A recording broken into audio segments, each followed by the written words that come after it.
92.7 WMAY, Springfield's news and talk. All right, let's take some time and chat with Congressman Rodney Davis from Taylorville. He's been representing the area for over a decade.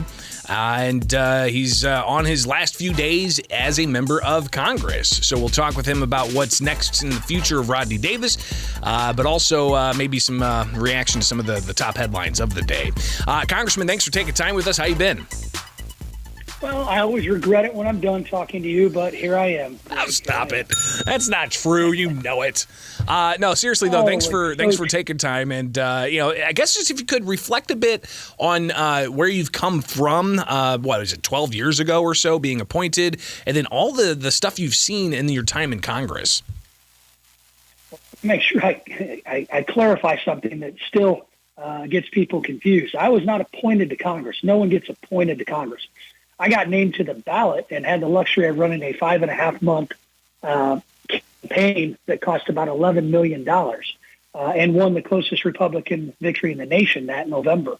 But I was lucky enough, blessed enough, thankful enough to be able to keep that district that was drawn from Democrats for the entire decade. And every election that Democrats and Republicans voted, I won. And we were the top target in the nation for many of those years.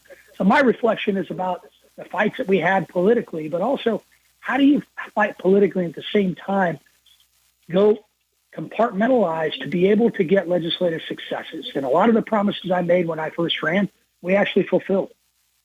Well, and you also were recognized as somebody who has worked across the aisle in a bipartisan manner, getting that recognition year after year. Talk a bit about that and the importance of that, especially with as polarized as things are. Well, I've always said, I try to be somebody that tones down the rhetoric. I mean, look, I had to run from bullets on a baseball field because some idiot was inspired by lefties in Washington that somehow we were killing people by trying to fix our broken healthcare system.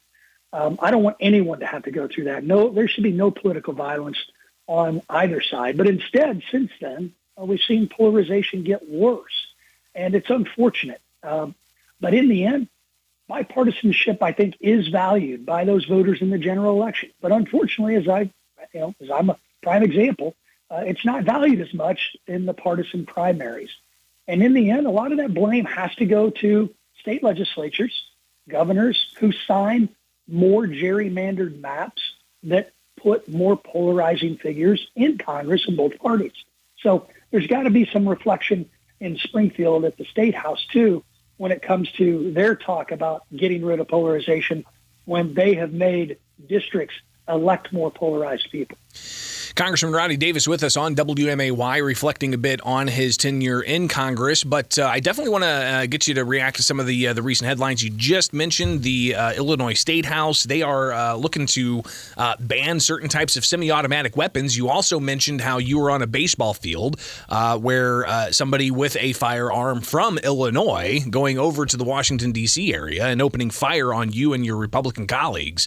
Again, somebody who was a Bernie Sanders supporter and was upset about any changes to Obamacare, I believe was the motivation. But what's your reaction to this push by Democrats to restrict what law-abiding citizens can have when it comes to firearms?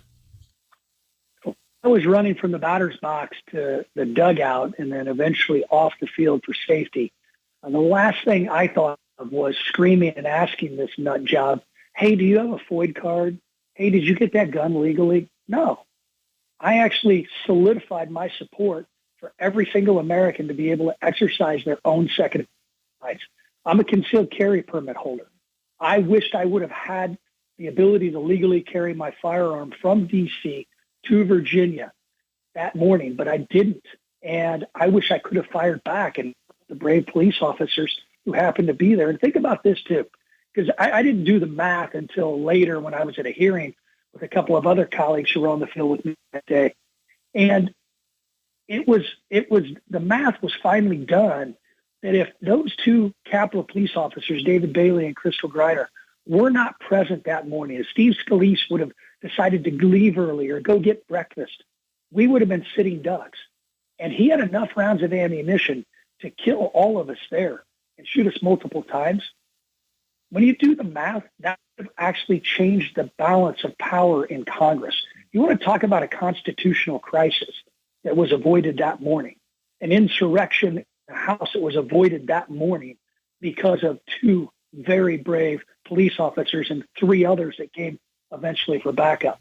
I think the folks in Springfield that are trying to pass a gun ban need to understand the process to have to purchase and own a firearm in Illinois before they do. And frankly, my experience in taking those gun control advocates to firing ranges, to gun shops, it proved to me that they don't understand the processes that are already in place that only law-abiding citizens actually abide by.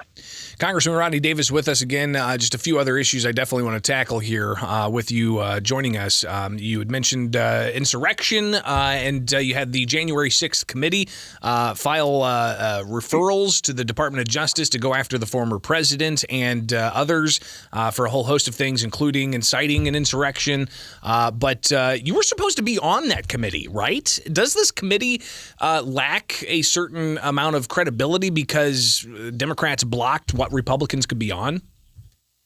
Of course it does. But, most in the mainstream media, most in who are Democratic say, oh, there were a couple of Republicans there. Look, Adam is a friend of mine, but he doesn't come conference with us anymore as Republicans.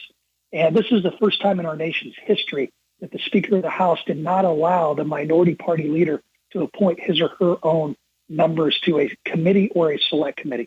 And Greg, it's a terrible precedent to set because it's going to come back the other way. And as I told Jim last night, I hope the threat to democracy discussion is the same when it comes Republican toward Democrat, because unfortunately there seems to be a two-tiered system of angst when it comes to how committees should and should not work.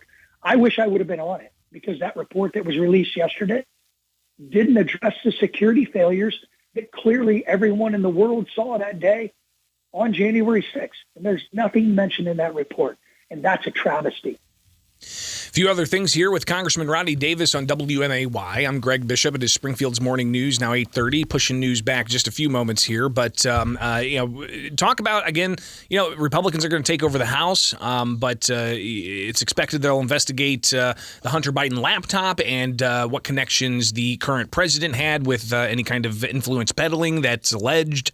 But you've also got a lot of revelations from the Twitter files, including the FBI being involved to a degree, even with retired officers or former officers in Twitter internally, seeming to block free speech or putting pressure on Twitter to block free speech. How important is it that Congress gets to the bottom of that, not just with Twitter, but with other social media companies?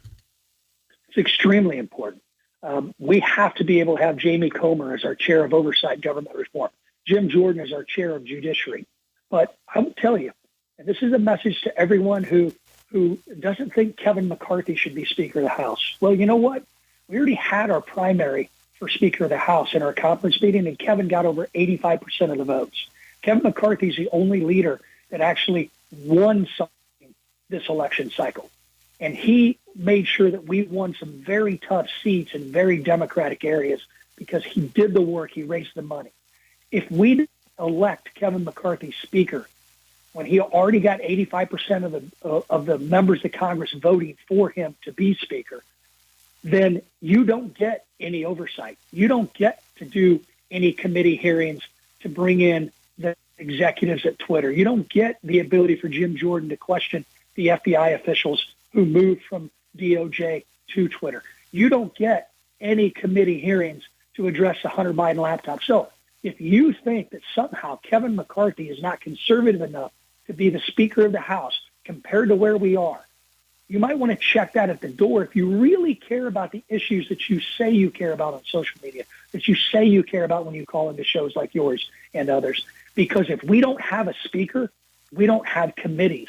We don't even have freshmen being sworn in as official members of Congress until that Speaker vote is cast and completed and we have a Speaker of the House. And that will be Kevin McCarthy. So if you are helping to give members who are being obstinate right now and stopping this oversight, stopping these questions from being asked, stopping these investigations, then you need to call those members that you've encouraged to hold strong against Kevin McCarthy. And you need to tell him to get with it. Let's get a Republican speaker. Let's get crap done.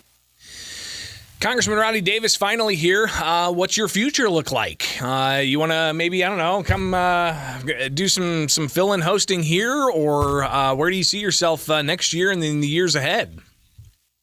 Well, we'll see what the future holds. I joked with Jim last night. I told him none of his business. But in the end, I'm sure I'll find a job. But you've given me something to think about, to come in and be able to spew about anything I want every morning, including making fun of you for multiple hours on end. It's one of the great things about the First Amendment, Congressman, is you get to do just that. Just as long as, you're not being obscene or cracking, explicit jokes and things like that. So I think that, I think Central Illinois would probably be very informed by what you could share in a longer form conversation. So greatly appreciate you taking the time. Surely this is not going to be the last time we talk, so we'll definitely talk again in the near future, all right? All right, buddy. Merry Christmas. Merry Christmas to you. All right, now it's 8:34. Got to take a break for news here on WMAY. Here's a check of headlines. 92.7 WMAY. Here are the three big things you need to know. I'm Don Howard. Our top